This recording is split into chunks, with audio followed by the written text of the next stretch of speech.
Hello friends, welcome to Puja kitchen. मते dinner रे आज चटपटा खाइबे बहुत मन होची। सेति मु आलू आ कैप्सिकम रो गोटे चटपटा तरकारी बनैबी। मु गोटे आलू आ गोटे कैप्सिकम नेची।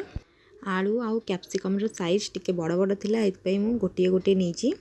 आ मु एठी टमाटो पियाज ताको छोट छोट करी काटि नेची। तेल गरम हो जाइतला, मु एथिरे जीरा आउ अदा रसुण मु कुटिकी रखिथिली ताको प्रथमे पकेइबी।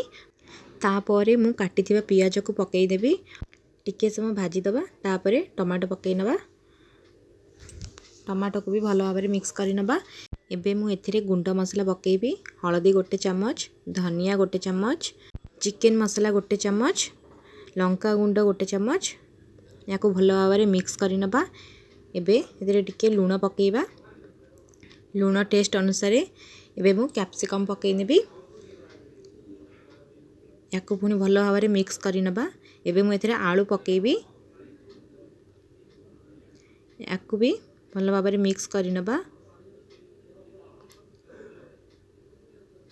एबे मु याको किछि समय पई घोड़े के छाड़ी देबी।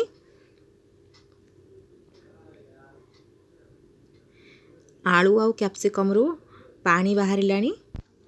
याको टिके समय फुटेबा परे मु सेतिरे मैगी मसला पकेइबी। मैगी मसला पकईले तरकारी बहुत चटपटा लगे। मु एथिरे गोटे चम्मच पाखापाखि मैगी मसला पकईली, माने गोटे टीस्पून। एबे याको भलो भाबरे मिक्स करि नबा। पुणी मु याको किछि समय पई घोड़े नेबी। आलू कैप्सिकम सिझिबा जाए।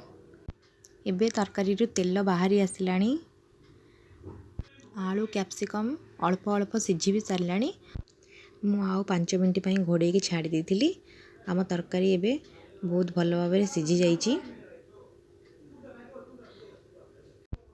तरकारी रो कलर भी देखुचंदी ना, बहुत बढ़िया आसीची। आउ चटपटा भी देखा जाउची। एबे आम तरकारी पूरा कंप्लीट हो जाइची। मु गैस को बंद कर देबी। मु ए तरकारी संगे रे खाइबा पई पराटा बनैथिली।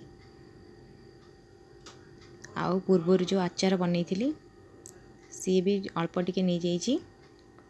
तरकारी जेमती देखा जाउची ताडू अधिक टेस्ट लागुची।